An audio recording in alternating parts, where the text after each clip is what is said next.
todos. La semana pasada hablamos de manera introductoria acerca de los géneros literarios en la palabra de Dios. Y en esta ocasión ya vamos a ir directamente a uno de ellos, que como dijimos era el que más lugar ocupaba en todas las escrituras. ¿Alguien se acuerda del porcentaje? 65%. El 65% del texto bíblico corresponde a la narrativa histórica. Fijaos, es tremendo. Las narrativas históricas por lo general recuentan eventos fehacientes en un formato de historia. Son historias, ¿verdad? Un ejemplo moderno podría ser un libro llamado Flyboys del 2003, en el que James Bradley recoge la historia de 9 pilotos norteamericanos que fueron derribados en el Pacífico durante la Segunda Guerra Mundial. Es un libro muy interesante.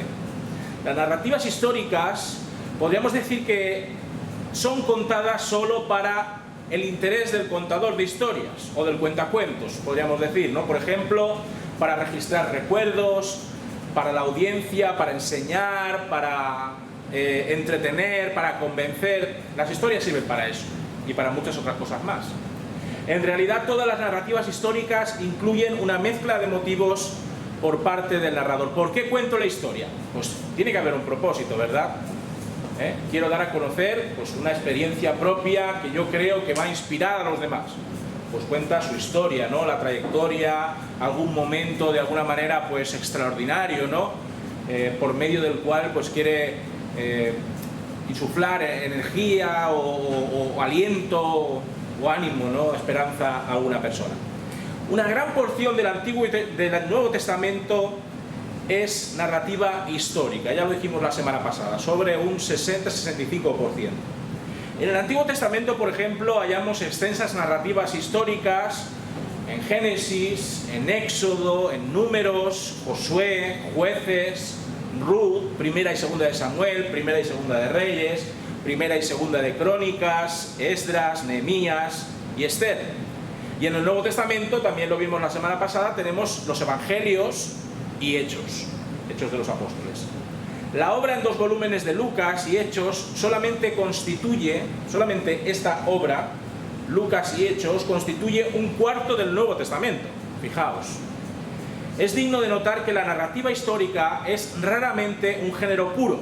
Ya lo dijimos también un poquito la semana pasada, es decir, no existe un género puro en el que todo es histórico, o todo es profético, o todo es poético, o todo es sapiencial.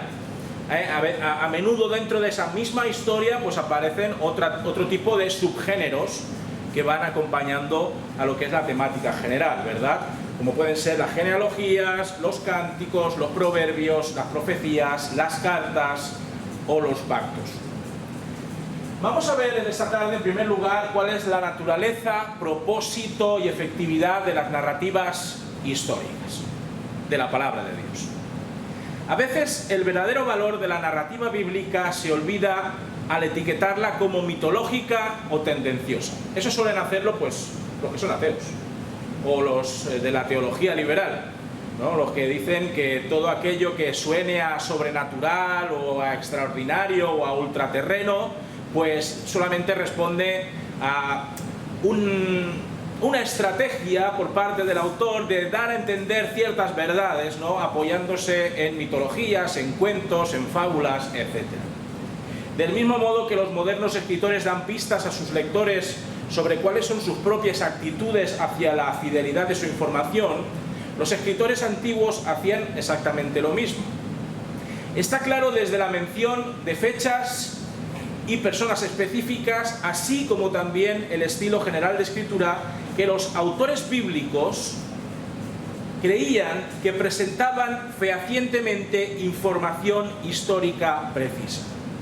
Si Moisés escribió esas grandes narrativas en Génesis, en Éxodo y en Números, lo hizo apelando a hechos concretos, a hechos que realmente tuvieron lugar, aunque él no estuviese presente en ese momento, pero sí recogidos de una tradición anterior bastante fidedigna, ¿de acuerdo? Y ya eso después lo recopiló, plasmándolo de una manera mucho más circunscrita a estos libros que nosotros conocemos, pues que pertenecen al Pentateuco.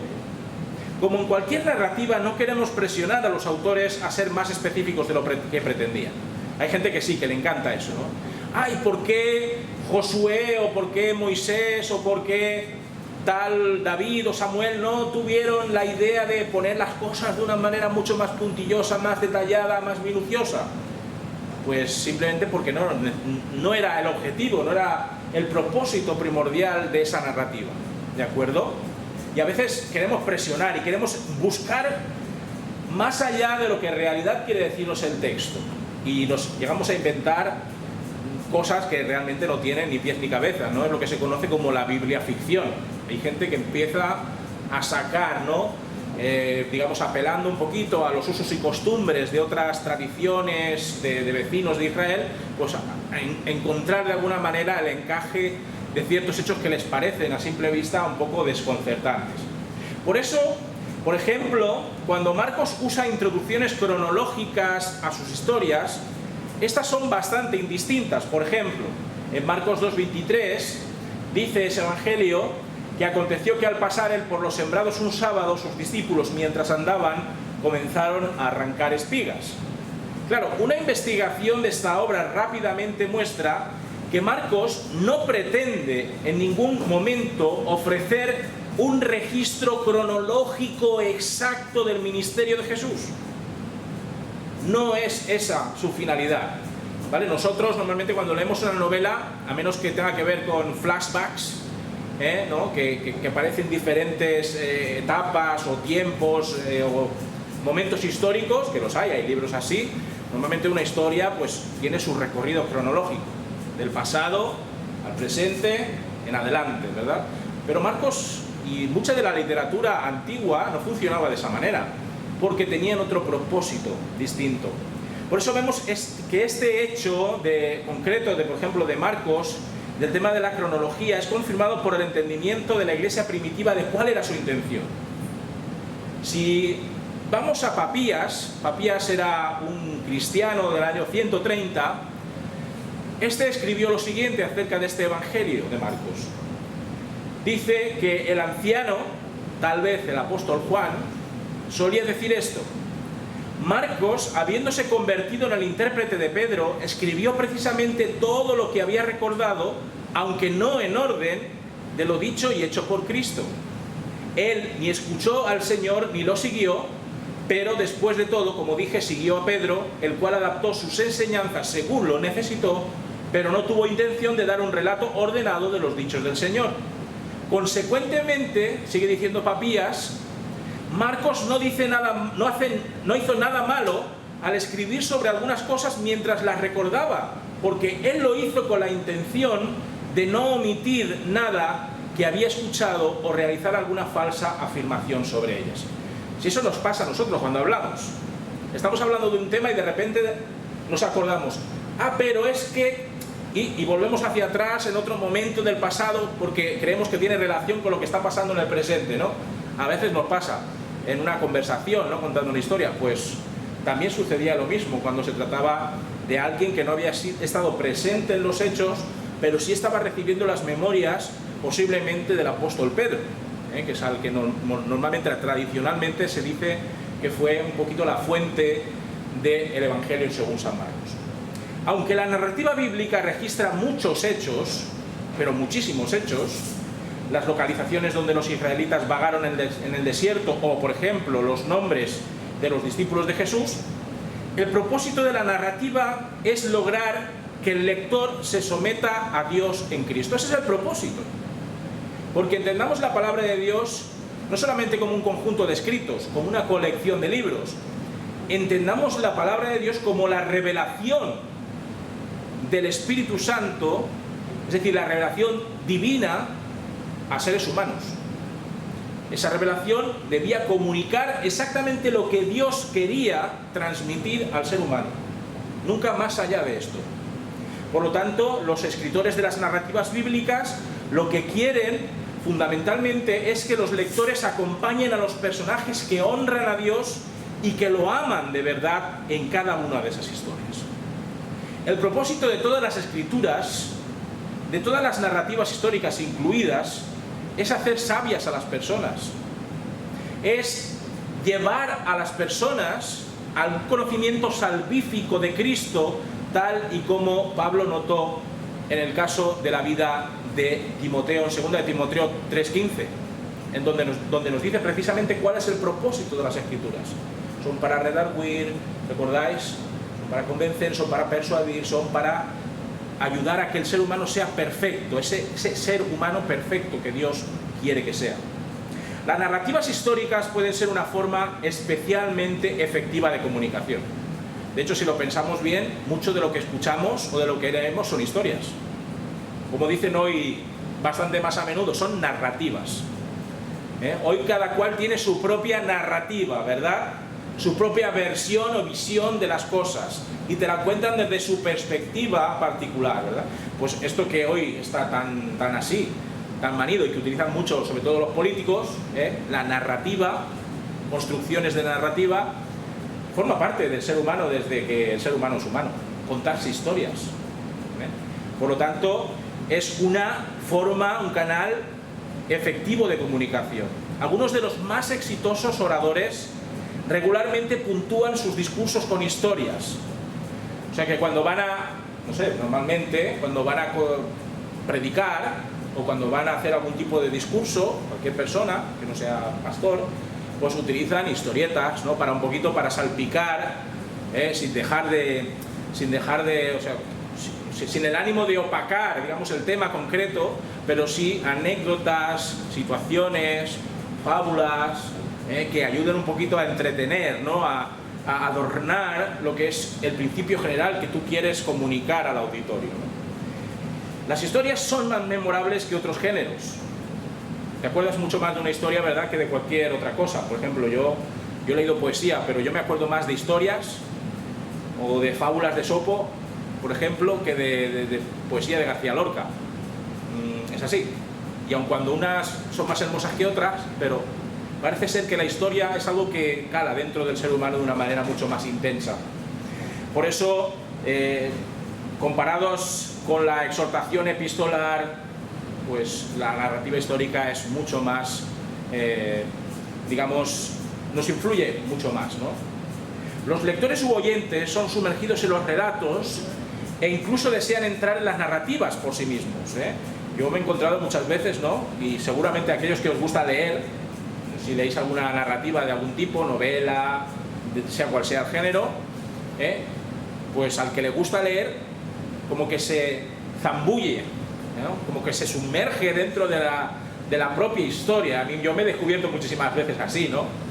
Yo, por ejemplo, a mí que me gusta mucho Harry Potter, me he leído todos los libros de Harry Potter, y ese mundo, ¿no?, de magia y de todo esto, y de fantasía y todo eso, y parece que como que tú también quieres estar ahí dentro, ¿no?, y participar de esas historias, y es normal, ¿no? Todos los niños también hemos tenido esa experiencia, ¿no?, cuando éramos pequeños y nos leían, ¿no?, los viajes de Gulliver o 80, o sea, la vuelta al mundo en 80 días y cosas así, de Julio Verne, ¿no?, ¿verdad?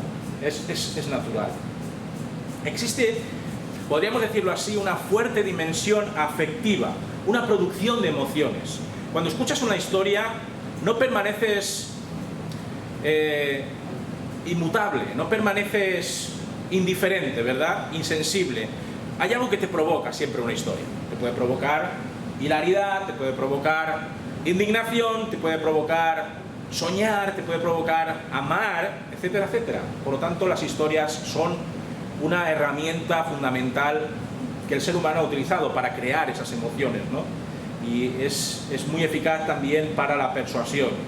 Más aún, en el estado actual de nuestra cultura, la indirecta naturaleza de una narrativa es a veces más asequible para oyentes espiritualmente hastiados.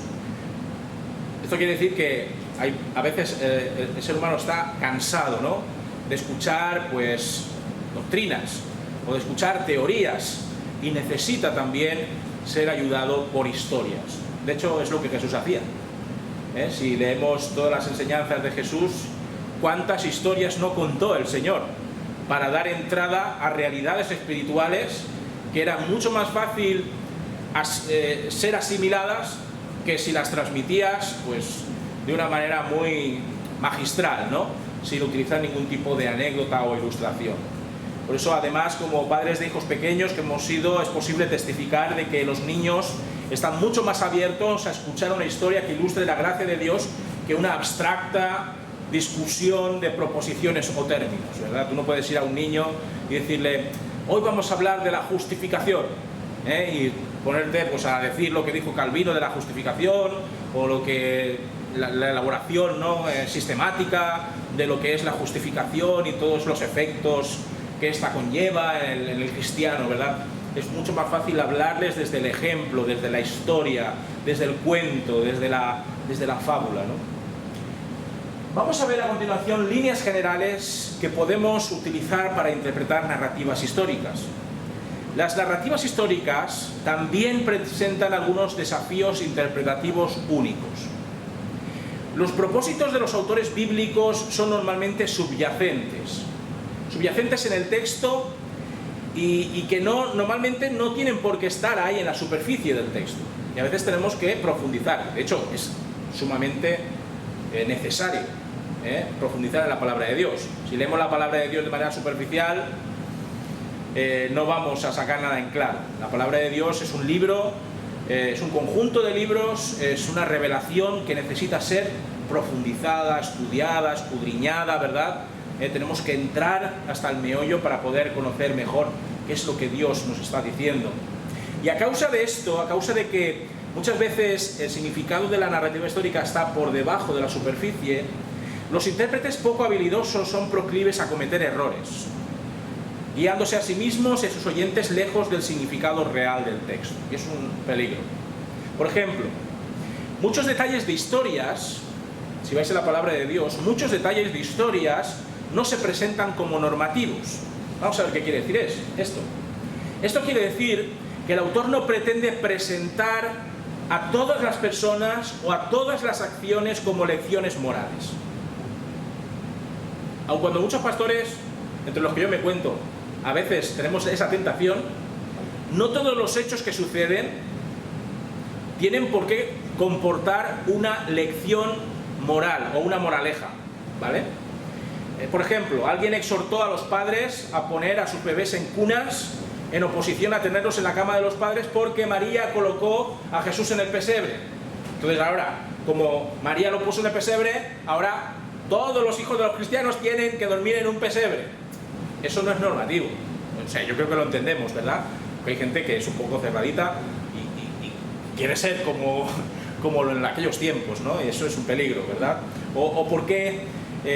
la cuestión clave interpretativa, por supuesto, es ¿por qué Lucas nos dice que Jesús fue puesto en un pesebre? ¿Por qué lo hizo? ¿Fue para enseñarnos a cómo acostar a nuestros hijos? ¿O es para enfatizar los orígenes humildes de nuestro Salvador? ¿Por qué creéis que existe esa mención concreta en el libro de Lucas? Sabemos que fue para decirnos, mira, el Señor vino de manera muy humilde, no vino a un palacio y durmió en una cuna rodeada de todos los lujos, sino que vino a dormir y a nacer pues en un lugar de los más humildes que habían sobre la faz de la tierra, ¿verdad? Siempre he querido puntualizar al orador que abogaba por las cunas que Jesús contó una parábola en la que el hijo de un hombre es descrito como estando en su cama. Probablemente la convención más normal de acostarse en esos días, lo cual sigue siendo solo un detalle colorido de una historia memorable y no de un principio normativo. Es importante entender que la interpretación de las narrativas no deben ser simplemente una reiteración de los hechos en la narrativa. ¿Qué quiere decir esto? Los hechos se incluyen, se agrupan y se comentan por el escritor para el propósito de convencer y persuadir al lector de alguna verdad. Eso siempre será así, invariablemente.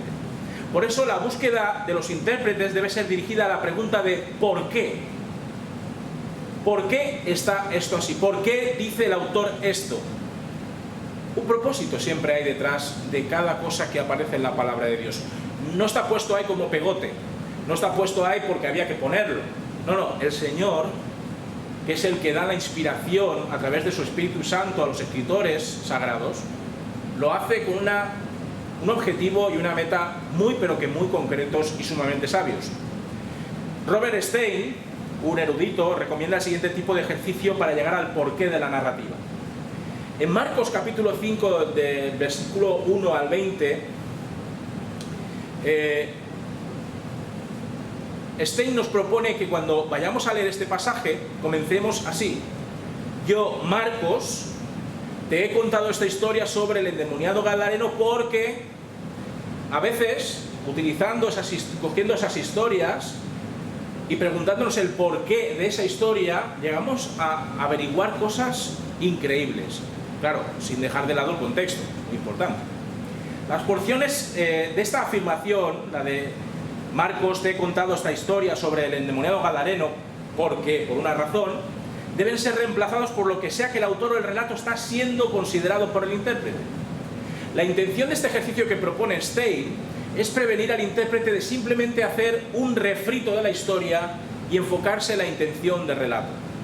He conocido a muchos predicadores que han hecho esto y han cogido detalles de lo más nimio y de lo más trivial y han enfocado toda su atención y toda su predicación, todo su sermón en ese detalle nimio, cuando en realidad el propósito, el tema básico y fundamental del texto estaba ahí, a la vista. Pero a veces hay pastores y predicadores muy creativos, demasiado creativos, y intentan sacarle punta a cosas que en realidad no tienen punta donde sacar. En el caso del endemoniado, la historia de Marcos, la historia ocurre en una letanía de relatos que demuestran la autoridad de Jesús sobre diferentes elementos. Si vamos a Marcos y consideramos su contexto, veremos cómo Cristo domina la naturaleza. Marcos 4, del 35 al 41. Cómo domina a los demonios. Marcos 5, del 1 al 20. Cómo Cristo domina a la enfermedad. Marcos 5, del 25 al 34. Cómo el mismo Jesús domina a la misma muerte. En capítulo 5, versículos 21 al 24 y 35 al 43. Por lo tanto, si vemos esto y vemos ahí la historia del endemoniado gadareno, hemos de entender que para Marcos la historia del endemoniado demostraba una vez más que Jesús era el Hijo de Dios, porque todas esas narrativas anteriores y posteriores se ocupan precisamente de ese tema. ¿De qué manera Jesús demuestra que Él es el Mesías prometido? Que es Dios mismo, que tiene poder sobre todo lo que tiene a su alrededor. Por lo tanto, detalles como lo fuerte que era el endemoniado, o cuántos cerdos enviaron los demonios al mar, pues, ¿qué queréis que os diga? Pues solo sirven para subrayar cuán poderoso era aquel que los había derrotado.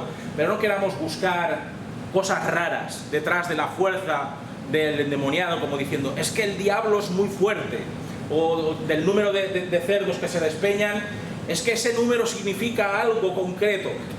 Eso ya es irse por los cerros de Úbeda. Por lo tanto, hemos de tener mucho cuidado. Por eso ahora a continuación quiero aportar varias líneas generales que nos ayudarán a la hora de interpretar la narrativa histórica, de una manera básica. En primer lugar, ya lo hemos dicho, lo hemos comentado hace un momento, el contexto es sumamente importante a la hora de interpretar la narrativa bíblica. Aunque el contexto es importante para toda la interpretación, ¿vale? Esto ya lo hemos visto en su momento, es especialmente importante para el género más indirecto de la narrativa histórica. El autor del libro bíblico pretendió, de hecho, que su audiencia leyera todo el relato, por lo que cada sección menor debe ser leída a la luz de la totalidad y viceversa. Es decir, si vamos solamente a leer una pequeña historia, obviando el contexto, el marco general en el que se encuadra, pues estaremos perdiendo una grandísima perspectiva y seguramente interpretaremos mal ese pasaje. Por lo tanto, si vamos a coger un texto de Marcos, es importante que leamos toda la obra de Marcos y podamos analizar las diferentes estructuras, divisiones en las cuales ese evangelio, pues, de alguna manera se vertebra. ¿De acuerdo? Esto es muy importante. En Marcos capítulo 1, versículo 1, Marcos nos dice que el propósito de este relato es contar las buenas nuevas sobre el Mesías Jesús, el Hijo de Dios. O sea, yo creo que lo deja bastante claro desde el principio. Si en Marcos capítulo 1, versículo 1, Marcos está diciendo, para esto, escrito esto, pues ya tenemos una línea de interpretación bastante clara. No queramos sacar otras cuestiones que en realidad no tienen nada que ver. Todo el material que sigue debe ser leído a la luz de esta afirmación de apertura de Marcos. Y lo mismo sucede con otros libros como puede ser Lucas. Lucas también hay una manifestación clara de por qué, ¿no? Oh Teófilo, ¿recordáis? Pues he tenido a bien recopilar toda esta serie de narrativas para demostrar es muy importante. En segundo lugar, también es muy relevante atender a los comentarios editoriales. A veces el autor ofrecerá comentarios editoriales explícitos, así como el significado o la importancia de un evento. Esto es especialmente útil para el lector y para el estudiante de la palabra de Dios y no debe ser en ningún momento pasado por alto. Por ejemplo, vamos a poner un ejemplo. Marcos 7:19, en ese pasaje Marcos nota que los comentarios de Jesús sobre la comida y la pureza deben ser entendidos como declarando que todos los alimentos están limpios. Además, Marcos nota que cuando los espíritus demoníacos claman en la presencia de Jesús con expresiones como «Tú eres el Hijo de Dios», están identificando precisamente quién es Jesús. En el relato del endemoniado, que hemos debatido anteriormente, este punto es significativo porque el hombre endemoniado, ¿qué es lo que grita? En el versículo 7 de Marcos capítulo 5. «¿Qué tienes conmigo, Jesús, Hijo del Dios Altísimo? Te conjuro por Dios que no me atormentes». Claro, si leemos esta afirmación, la identidad y la autoridad de Jesús las vemos claramente resaltadas. O sea, no hay que ser un académico erudito de la palabra de Dios, ¿verdad? De alguna manera Marcos nos ha preparado desde el principio para confiar en estos voceros demoníacos, que si incluso los mismos demonios son capaces de revelar esto, pues yo creo que la evidencia, digamos, nítida y palmaria de que Jesús era el Hijo de Dios, pues es algo que desde el principio está constatado por este autor. Uno debe ser cauteloso ante cualquier demasiada sutil interpretación para la cual el autor no ha preparado a sus lectores, ¿de acuerdo? O sea, el autor ya va preparándonos poco a poco, incluso hay momentos de clímax. Si leemos algunos también de los evangelios, vemos como hay una especie de clímax que al final culmina con la muerte del Señor Jesucristo, y vemos como un ascendente. Cada historia, digamos, que va acercándose más y más y va creciendo en tensión, en odio por parte de los religiosos, en atrevimiento por parte de Jesús, en últimas voluntades, etc. Otra cosa que tenemos que tener en cuenta son las afirmaciones temáticas. ¿Qué quiere decir esto? A veces un autor comenzará su sección de su obra con una afirmación temática que nos ayudará a entender el resto de la obra. Un ejemplo de esto podría ser Hechos 1, versículo 8. Si lo recordáis, dice: «Pero recibiréis poder cuando haya venido sobre vosotros el Espíritu Santo, y me seréis testigos en Jerusalén, en toda Judea, en Samaria y hasta lo último de la tierra». Es la gran comisión que nos ha encomendado el Señor. Tal y como vemos, el resto del libro de Hechos, ¿qué es lo que hace? ¿De qué va el libro de Hechos? Algunos llaman a Hechos el Evangelio del Espíritu Santo. ¿Por qué? Porque a partir de Hechos capítulo 1, versículo 8, es que todo tiene que ver con la actividad incesante, incansable, la propulsión del Espíritu Santo por todos los sitios. Es la expansión del reino de los cielos y cómo el Espíritu Santo es el que va siendo derramado sobre personas de todas las naciones, comenzando por los judíos, pero también yendo a Samaria y hasta lo último de la tierra. Por eso es muy importante. Si leemos este versículo ya sabemos que de todo lo que verse Hechos, que seguramente pues hay historias, como son las historias de Pablo o historias de Pedro, de una manera narrativas un poquito, digamos, más subnarrativas, podríamos decir, o subtramas interiores, pero que todas llevan hacia la misma dirección. El Espíritu Santo es el protagonista, es el único protagonista, utilizando a diferentes siervos de Dios, Pedro, Pablo, Silas, etcétera, etcétera. En cuarto lugar, también es importante a la hora de interpretar una narrativa bíblica la repetición, porque fijaos bien, esto es muy interesante. Los autores bíblicos no tenían el lujo de disponer de letras en negrita o gráficos impresionantes, ¿vale? Hoy cogemos, a mí que me gusta trastear con el tema del diseño, yo cojo y le pongo 50.000 fuentes, a la cual más distinta, la puedes resaltar en negrita, la puedes subrayar, la puedes poner en cursiva, puedes hacer virguerías. Pero en aquella época no funcionaba así.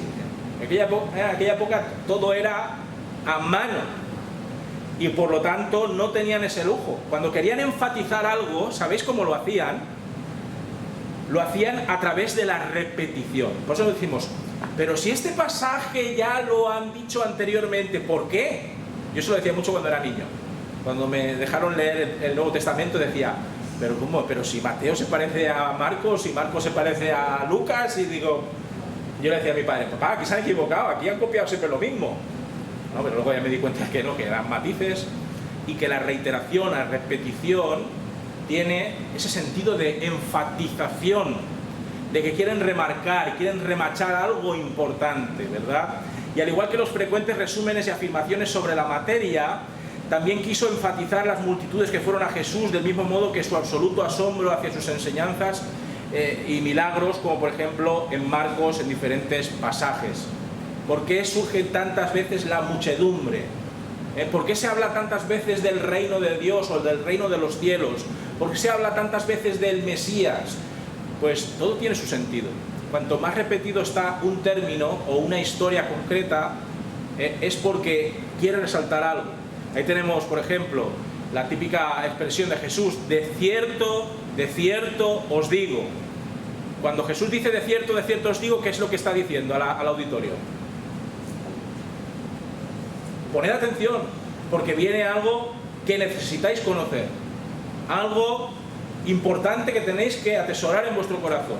Pues esa era la técnica que se utilizaba en la antigüedad, en la escritura de las narrativas bíblicas del Nuevo y del Antiguo Testamento. Y en quinto lugar, también es importante, a la hora de interpretar correctamente las narrativas bíblicas, los personajes fidedignos. Sea directa o indirectamente, las pistas que da el autor al lector sobre quiénes son los personajes deben ser creídas o imitadas. Por eso, por ejemplo, cuando un ángel de Dios habla a un personaje, yo creo que no cabe duda de que el ángel está transmitiendo información fidedigna, ¿verdad? O sea, el ángel no le está mintiendo al personaje, ¿no? Ni a Josué, ni a Jacob, ni a María, ¿verdad? O sea, si un ángel se aparece, si existe una especie de teofanía de este tipo, y el mensaje es un mensaje angélico, tenemos que tener claro que es un mensaje fidedigno, fiel, ¿verdad? Como por ejemplo en Mateo 1, 20 a 25, cuando el arcángel Gabriel se presenta delante de la doncella María. Como notamos anteriormente, incluso los demonios pueden considerarse fiables cuando son sobrepasados por la presencia poderosa de Jesús y en un reflejo espiritual sumiso son capaces de declarar su verdadera identidad, como hemos dicho anteriormente. ¿A qué vienes aquí, hijo del Dios Altísimo, verdad? Por lo tanto, una de las maneras más útiles de aprender cómo interpretar narrativa histórica es escuchar o leer numerosos ejemplos de interpretación juiciosa. El sabio intérprete, que es a lo que aspiramos todos y cada uno de nosotros ser, siempre está buscando el significado autoritativo del texto y no usa detalles extraños para sus propios vuelos de lujo a la hora de construir sus sermones o sus estudios bíblicos. Por esa razón es útil leer comentarios de intérpretes capacitados, garantizados, avalados, ¿vale? Porque comentarios hay, si yo dijera cuántos comentarios tengo yo en digital y en papel, diríais, madre mía, pues no todos los que comentan van por el lado ortodoxo de la historia, no. Hay algunos que se explayan y se van por peteneras. No, o sea, es muy importante, ¿no? Preguntar al pastor, preguntar a personas entendidas, personas que han estudiado teología, cuáles son los comentarios un poquito que te pueden ayudar, ¿no?, a dar luz sobre determinados pasajes de narrativa histórica. Por eso, leyendo esos comentarios, uno comenzará a absorber tanto el toque artístico como la mente analítica, que son esenciales para una cuidadosa interpretación bíblica. Para terminar, deciros que el intérprete principiante de narrativas es también animado a encontrar a un lector más sabio y más experimentado que pueda ofrecerle crítica y corrección. Para eso está la Iglesia, hermanos. A veces pensamos que tenemos que estudiar la palabra de Dios por nosotros mismos y está muy bien intentarlo, pero cuando llega un instante en el que nos asaltan las dudas o no sabemos exactamente qué dice ese pasaje, pues hay otros hermanos con mayor experiencia y con mayor inteligencia y que han estudiado, pues que pueden de alguna manera ayudar a salir, ¿no?, de cualquier duda o vacilación. Por eso esta retroalimentación solicitada, aunque sea inmediatamente dolorosa porque nos duele, ¿no?, reconocer que no hemos entendido algo, porque es así, somos así de orgullosos, ¿verdad? Sin embargo, a largo plazo es bastante saludable. Por eso yo siempre digo, hermanos, hermanas, si algún pasaje, si alguna narrativa, si algún texto bíblico resulta complicado, estoy a vuestra disposición, ¿no?, para poder encontrar la solución, la respuesta, la interpretación correcta o lo más ajustada, ¿no?, a lo que es ortodoxo. ¿De acuerdo? Muy bien, pues hasta aquí la lección de hoy sobre narrativas históricas, de una manera bastante, pues eso, sucinta, y no sé si tenéis alguna pregunta, alguna cuestión sobre este tema. ¿No? Muy bien, por la semana que viene vamos a ir a otro género distinto, que vamos a ver en dos lecciones, porque es un género muy particular y que también se encuentra de manera muy abundante en la palabra de Dios, que es la profecía. Y vamos a ver una introducción, ¿no?, las líneas generales de este género, que también es, claro, abrumadoramente presente en las Escrituras y que, sin duda alguna, da ese toque especial a la revelación bíblica. ¿De acuerdo? Muy bien, pues terminamos cantando la doxología de cada jueves y nos despedimos hasta el próximo